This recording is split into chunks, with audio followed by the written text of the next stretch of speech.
This is our trap year pitch presentation. My name is Joe Salmon. I'm Ricky Alcock. My name's Camille. My name's Elshus. For our A2 production, we had to choose to do a trailer based on our chosen genre. And as a group, our favourite genre we decided was an action crime thriller. We had looked at other feature films such as Kill Bill, The Dark Knight and Taken. For this, we did research on hybrid genres and began to compile our ideas together.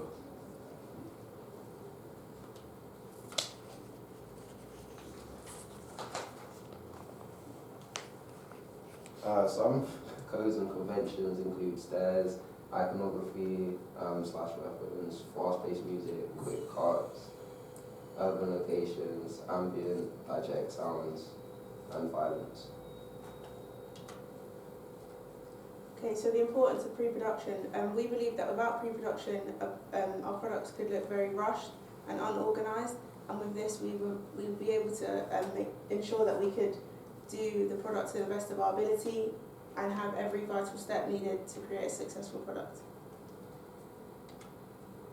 Once we had a good understanding of our brief and our genre, we connected all our initial ideas as we seen that it'd be important if we put all of it together, because we thought that we get a range of ideas and different sorts of ideas together. We would each vote on two of our favourite and most interesting ideas, and then we came to our final ones. Following this, we had two ideas to pick from, the first being Gap Year and the second being Happy Homes.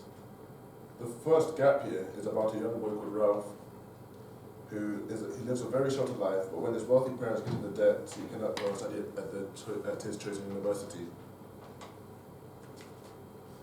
But then Ralph goes on to start selling drugs, which doesn't end well, and has a bad conclusion, which he is then robs for a significant amount of money, and then he tries to get the money back from the man he works for.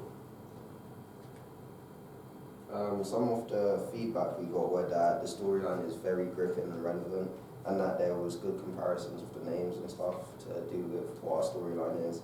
But there were some improvements that we had to make, such as choosing different characters, and the choice of location was known to be weak because it was the local area.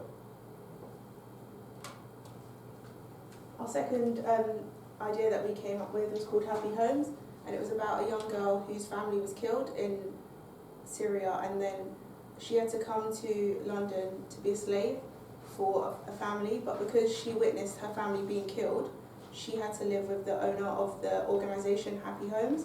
But once she found out this, she killed his whole family and everybody else's family in the whole of the organisation. So the film is based on her trying to avenge the deaths of everybody else's parents and rescue all the other children. We had various responses to our Happy Homes idea. We were pretty positive. We found out that the people found that our storyline was pretty interesting and it could fit loads of quick cuts and stuff like that, as it says. Also, people thought the weakest aspect would be something that we need to have it in like a war zone, because it makes it more realistic and authentic, as if something's in Syria, it'd be better to portray it in a warred environment instead of London, which is urban, which wouldn't really show how we want to show it best. People think that some of our locations, as I said earlier, didn't have really authenticity, but we was going to portray it in a more urban way through like different types of characters and trying to portray slavery instead of being in like a third world country. We have it more in a way that it was under wraps from the police and sort of thing, that we had it in back of houses with rich families where they could have their own slaves and sort of thing. So it was a different aspect to slavery and poor people and stuff like that.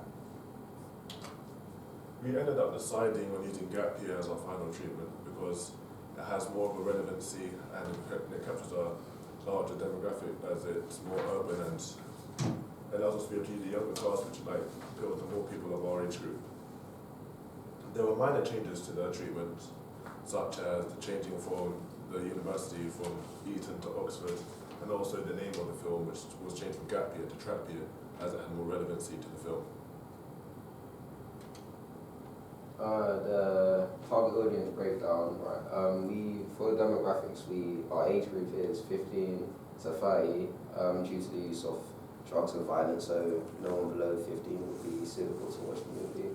All ethnicities, Although the film predominantly focuses on the male character, psychographically, strugglers are known to be people who tend to buy alcohol and fast food and stuff, so that's what our storyline is kind of based on. So we picked strugglers for that. And mainstream is as we believe it has the potential of being a big movie, so it would appeal to the mainstream. And our unique selling point will be by addressing an issue that affects every student in the UK, such as drugs. Okay, so the relevance to the society, we said that our film would capture a wider target because despite the fact that we have two predominant characters from different races, we thought that our film would target a lot more people just because of the fact that we include university fees and it being a main reason for the young boy to start selling drugs. So the fact that we've included university gives an insight to society today and makes it more relevant to just anybody that may want to watch it. Important parts of our video or film. We use our locations. Our first location is the school, which is our school, Twyford. We thought it'd be good to film in here because it's quick, it's easy access. We're already here. We can go anywhere in the school we know because we've adapted to the school. We know where everything is. But the bad things are stuff like there'd be kids in the shops and how we would be able to get the kids out of the shops. Maybe filming in like different hours late after school where kids aren't in the shots and where we could have like a good like empty sort of scenery to ourselves. That's the school. That's the Elms, by the way. Our second location is alleyways and on the street. The first, the biggest risk we have with these is the weather, because weather can affect the continuity throughout the film.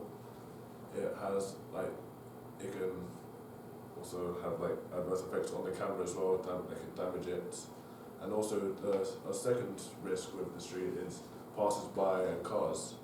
They can, if we don't set up properly, they can be knocked over by passers-by. And also, we don't want people getting the shots, which are especially designed to be isolated.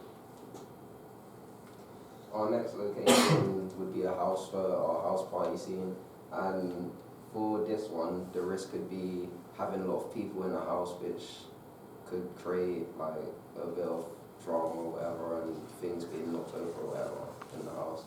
But also having a small area and not being able to film in a big amount of space would be pretty difficult.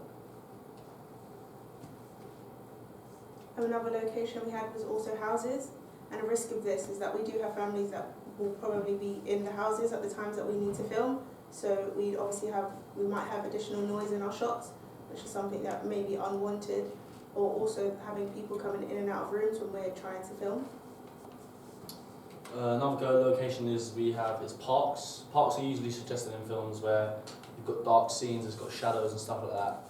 But when we film in there, we might have issues like pedestrians, people walking past, dogs, kids, as they're normally associated in places like this where kids play. People take their dogs out for walks, which could get in the way of our filming, as people could maybe knock over the camera and not just risk to us, risk to them as well. We'd invade their privacy if we're filming and they just walk into the shot. People get annoyed. So. Also weather as well, because if it rains, it's not really the end well. Our last location is the basement. The risk of filming in the basement are low lighting and also not a lot of space. So there won't be a lot of space for the cast, which can be also an issue, having to come and switching out, as there isn't a lot of space. And also, it's a hazard to ourselves and also the camera of knocking things over and harming ourselves.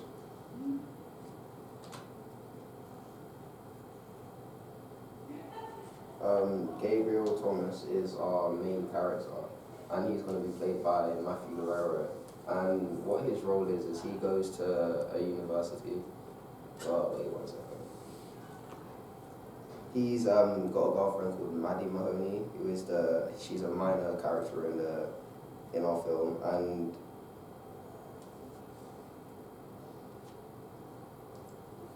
Okay, so Maddie's a minor character in the film, and she's Matt's girlfriend. So she supports him through his kind of trials and the fact that he's selling drugs. but she doesn't actually know where he's getting the drugs from, and she doesn't find out he's been selling drugs until the very end. So she's literally there featured more towards the beginning of the film when he has his interview, and is just more his supporting character. We decided that when we picked our character, she's played by Maddie Wood, and you can see she has quite light hair, and we thought that as her character doesn't know what's going on with her boyfriend, we felt though, based on the stereotype of blonde people, we felt as though she would portray this better because they seem to be more like naive and less aware of things. Our next character is Dave Mahoney, who's played by me. Dave Mahoney is represented as being, he's a drug dealer, he's a top drug dealer. His favourite colour is black, so it shows power, respect, stuff like that, which is normally associated with like gangsters and stuff like that. He likes wearing big clothes, stuff like that. Just give him like a big ego, sort of that he's the man sort of thing. He likes wearing jewellery, stuff like that, shows wealth, shows power.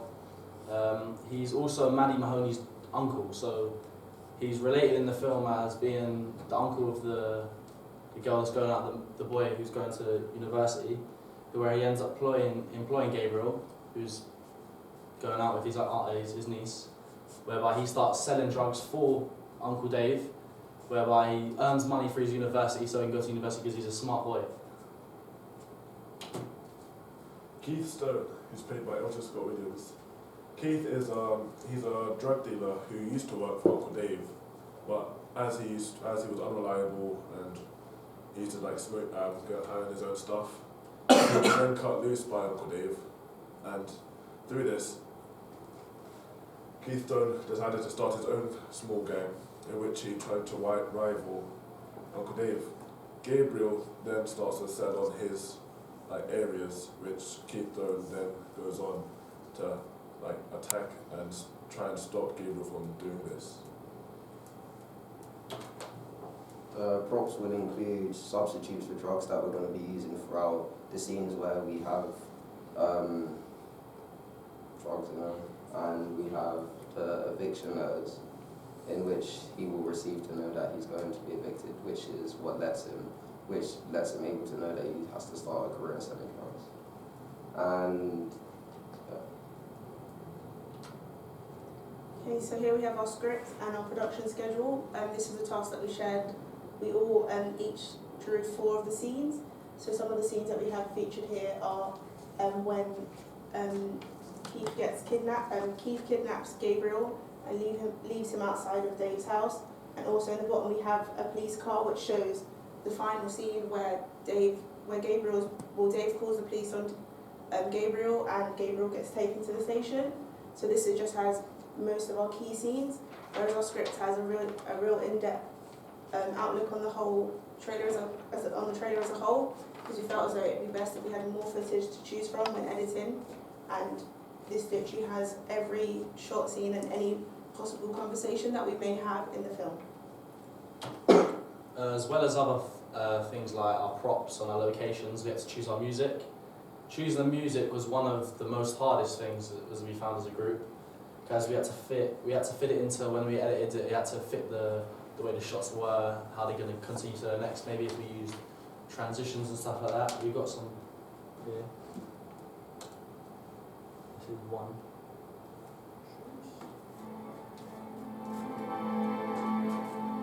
We have 3 different ones. This is the first one. It's like subtle, different. This is another one there.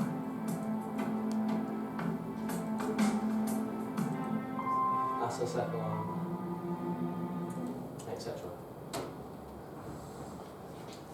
The production schedule. Our production schedule consists of everything that we need, including the dates, what the equipment that we need, the crew requirements, also the actors, and also where the shots are going to be done, props and the scenery, and also the post-production requirements for the trailer. for titles, the 3 main colours that we were focusing on is the red to symbolise blood, white to symbolise drugs and purity, and black to symbolise darkness. Here we have a sketch for a poster. This was done by Carlisle, and it just has Gabriel at the beginning of the poster, with Keith at the back, and also with Dave trying to, so it looks as though they're on his shoulder, trying to sway him in different directions. Our chosen distribution company was Studio Channel. Reason we chose them is because we believe that they'd sort of help us in giving us guidance and help into how we produce our film and how we distribute it rather.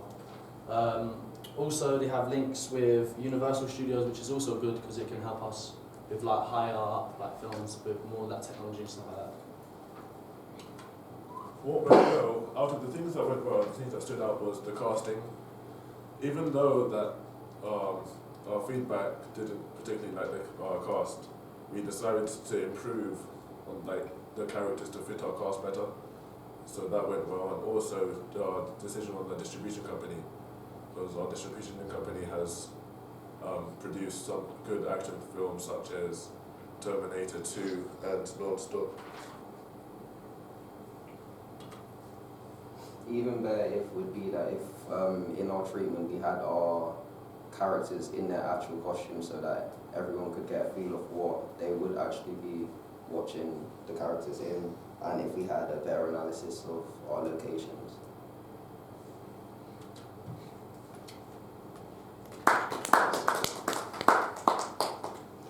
Good. Just a couple of questions then, please. First one, could you all let me know what you contributed to the pre-production stage, please? I contributed to the production was the titles and the title sketches, the poster sketch, and also we looked at real life cases which inspired us to do this. Also the risk assessments I had done, and also the codes and conventions of them. I contributed to various characters. Researching the characters would be like a good character to pick. Production schedule, initial ideas, article research, stuff like that. I did finding of the music and helped in the making of the PowerPoint. I did research into initial ideas, taking the location photos, cast analysis, script. I helped with the storyboard. I also helped with putting together the PowerPoint, choosing the target audience, editing our final treatment, and some other Okay. And will you have any copyright issues in your production? No. For our music and stuff like that, we used copyrights for like safe. Really free music. Yeah. So there's no issues with copyright because they were all like legal music we could use. Thank you.